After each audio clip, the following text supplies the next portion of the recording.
నమస్తే, welcome to Abhinav Bharat. ఆంధ్రప్రదేశ్లో అధికారంలోకి వచ్చిన కూటమి ప్రభుత్వం ఇచ్చిన సూపర్ 6 హామీల్లో మహిళలకు ఉచిత బస్సు ప్రయాణం ఒకటి. ఈ పథకం ఆగస్టు 15 స్వాతంత్ర దినోత్సవం రోజునే ప్రారంభమవుతుందని ఆ పార్టీ నేతలు ప్రచారం చేసినా అది మాత్రం అమల్లోకి రాలేదు. ఈ హామీ నెరవేర్చాలంటే ఆర్టీసీపై ఎంత భారం పడనుందో, ఎన్ని బస్సులు అదనంగా కావాలో, ప్రభుత్వ ఆర్థిక సహాయం ఎంత మేరకు అవసరమో అనే అంశాలపై ఆర్టీసీ ఒక నివేదికను కూడా తయారు చేసింది. మహిళలకు ఉచిత బస్సు హామీ నెరవేర్చాలి అంటే ఇప్పుడున్న బస్సులు సరిపోవని ఆర్టీసీ సైతం తేల్చి చెప్పింది. అదనంగా 2000 బస్సులు, 3500 మంది డ్రైవర్లు కావాలని స్పష్టం చేసింది. ఒకవైపు కర్ణాటక, తెలంగాణ ప్రభుత్వాలు ఇప్పటికే అమలు చేస్తున్న ఉచిత బస్సు విధానాలపై ఏపీఎస్ఆర్టీసీ అధ్యయనము చేసింది.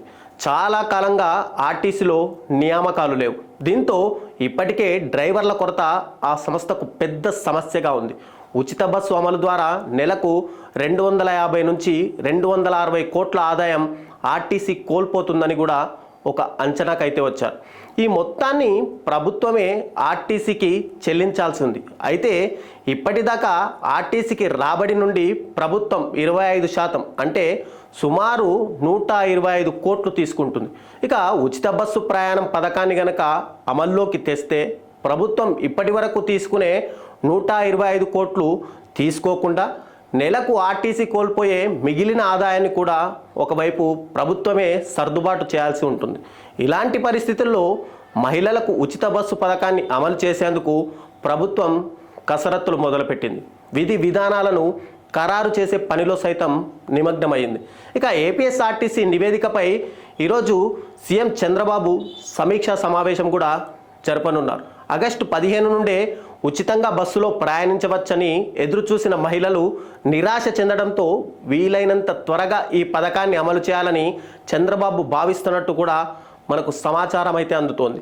జరగబోయే సమీక్ష అనంతరం ఈ పథకంపై పూర్తి స్థాయిలో ప్రకటన వెలువడే అవకాశం ఉందని కూడా అధికార వర్గాలు అంటున్నాయి.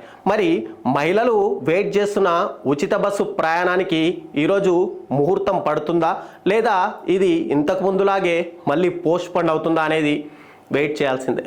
నాయకులారా, మీ పనితనం మీ అధినాయకులకు తెలియజేయాలనుకుంటున్నారు. ప్రజలారా, మీ సమస్యలను మీ నాయకులకు తెలియజేయాలనుకుంటున్నారు. ప్రజా సమస్యల పరిష్కార వేదిక మీ అభినవ్ భారత్.